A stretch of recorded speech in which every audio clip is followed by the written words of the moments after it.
هلو أنا نغم زايد من نردي Certified TOEFL Trainer by ETS. وفي الفيديو ده أنا هكلمكم شوية عن التوفل IBT الجديد بعد الأبديت، بس مش كترينر ولكن كتست تيكر.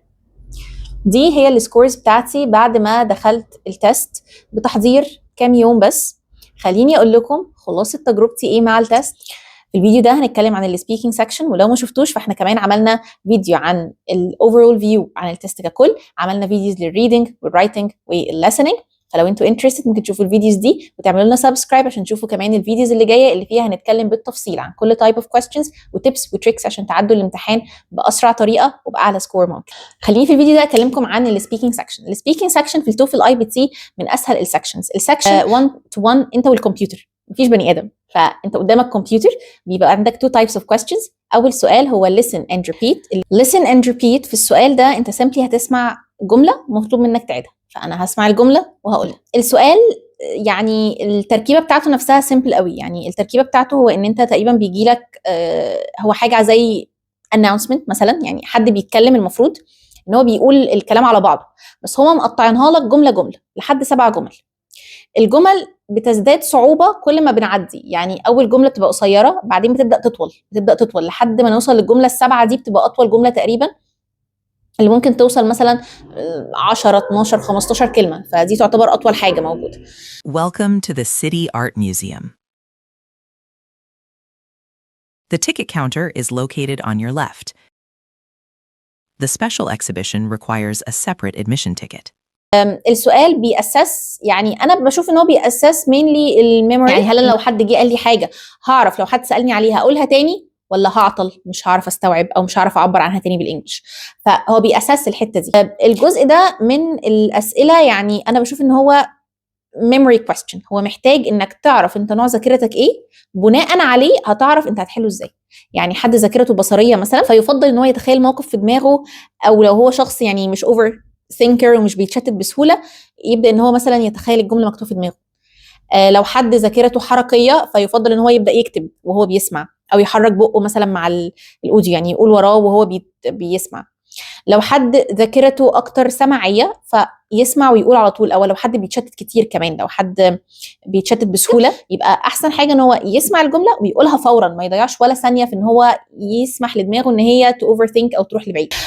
السؤال بالنسبه لي مش صعب، يعني 7 جمل ما كانوش صعبين خالص. الاوديو اصلا ما كانش سريع، يعني حتى لو كان بيسرع في جمله جملتين، مش السرعه اللي تعطلك، مش السرعه اللي هو بيجري، سريع كافريج اي بني ادم بيتكلم بسرعه. لو انت متمرن على الجمل الطويله دي هتلاقي الدنيا معاك سهله جدا، مش الموضوع مش بالصعوبه خالص اللي انا كنت متوقعه بيها ان السؤال ده هيكون هاي. ده بالنسبه لسؤال listen and repeat. طيب بالنسبه لسؤال انترفيو، السؤال ده متوقعوش انا سعيده بيه قد ايه.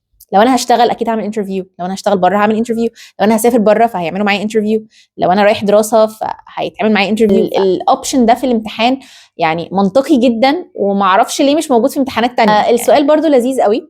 هو 4 questions لانترفيو. الاسئله جنرال وسهل ان انت تعرف تتكلم عنها. الاسئله بتبقى relatable جدا، يعني انت هتحس ان انت بتريليت للسؤال ده. Thank you for joining this interview. We're studying people's experiences with learning new languages. First, which languages do you speak and how did you learn them? فبتحس ان انت عارف تريليت للسؤال، وبناء عليه بتحس ان انت قادر تتكلم. يعني اوقات كمان الوقت حتى هو 45 ثانيه بتلاقي ان الوقت خلص وانت لسه ما خلصتش اللي عندك، اللي هو ايه ده، انا مش متوقع ان انا هتكلم كل ده. انا شايفه انه لا، السؤال سهل جدا، مش بالصوره اللي انا توقعت بقى يبدا يسالني في حاجات ادفانسد مثلا، او يبدا يسالني في توبكس مثلا عن دراسات معينه او عن حاجه معينه، بس لقيت الموضوع جنرال جدا. لقيته فريندلي كمان قوي.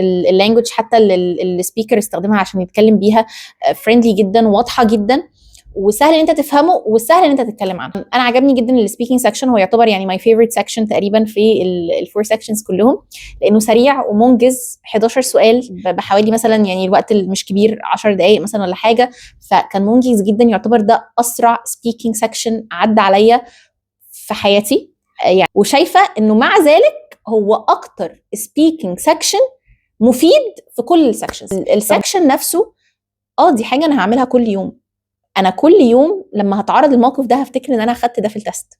وانا شايفه ان ده يعني الحال مع الفور سيكشنز كلهم، رغم ان التوفل دلوقتي عدد اسئلته مش كبيره، طبيعه اسئلته مش معقده، مودرن جدا وسهله وسلسه وستريت فورورد جدا، الا ان هو اكتر تيست ريليتبل للافري داي لايف، واكتر تيست منطقي. انه الريزلتس بتطلع في 3 ايام which is يعني سريعه جدا. الريدنج والليسننج سكشن السكور بتاعه بيطلع immediate، يعني انت مجرد ما بتخلص التست بيقوم طلع لك على طول في ساعتها انت جبت كام في الريدنج وفي الليسننج.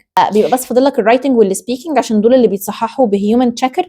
التست نفسه 90 دقيقه، 90 دقيقه يعني ساعه ونص بتخلص فيها تست which is يعتبر ده اقصر duration لبروفيشنسي تيست، مفيش تيست اقصر من كده. التست سريع جدا، سلس جدا، منطقي، ريليتبل للحياه الواقعيه، فمش تعقيد بلا هدف. هو حاطط لك السؤال انه بيسيرف حاجه معينه، مش اكزوستنج للدماغ. انا مش قاعده مرهقه يا ربي انا بقالي 3 ساعات قاعده خلاص دماغي فصلت، لا، منجز سريع. مفيش حد عايز يقعد 3-4 ساعات في تيست. مفيش حد عايز ياخد تيست ويفضل قاعد حاطط ايده على خده يا ربي انا مستني. الناس اصلا بتقدم قبل الديدلاينز بيومين 3 بيبقوا لاحقينها بالعافيه. احنا بناخد التيست عشان اغلبنا عايز يقدم على منح او عاوز يسافر يشتغل، فانا محتاج حاجه سريعه تنجزني وما تبقاش واقفه عائق في طريقي، بل بالعكس انا عايز حاجه تساعدني مش تبقى دي العقبه اللي في حياتي. وانا شايفه ان التوفل IBT الجديد بيعمل ده بشكل بيرفكت. هو بيساعدك مش واقف عقبه في حياتك.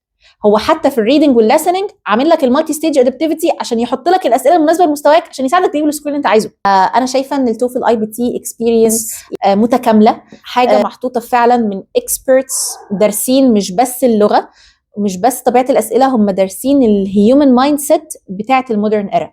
الشخص اللي دماغه فاصله عاوز ينجز في نفس الوقت عاوز يستفيد في نفس الوقت، هو عايز غايه معينه عاوز يوصل لها وعايز حاجه تساعده يوصل لها، ده الهدف. That was all مع السبيكينج سكشن. تقدروا طبعا تشوفوا الفيديوز القديمه اللي فيها الريدنج والرايتنج والليسننج سكشن، في كمان اوفر فيو عن التوفل IBT. كمان تعملوا لنا سبسكرايب علشان تشوفوا الفيديوز اللي جايه اللي فيها هنتكلم عن كل سؤال بالتفصيل، تمبلتس تساعدكم تو اوفركم الامتحان، تيبس وتريكس عن ازاي تحلوا كل تايب اوف كويستشنز، ازاي تاخدوا نوتس. كل الحاجات دي ان شاء الله هنجاوب عليها في الفيديوز اللي جايه. ف follow us for more. ما تنسوش تعملوا لايك لو الفيديو عجبكم. Thank you so much. See you later. Bye bye.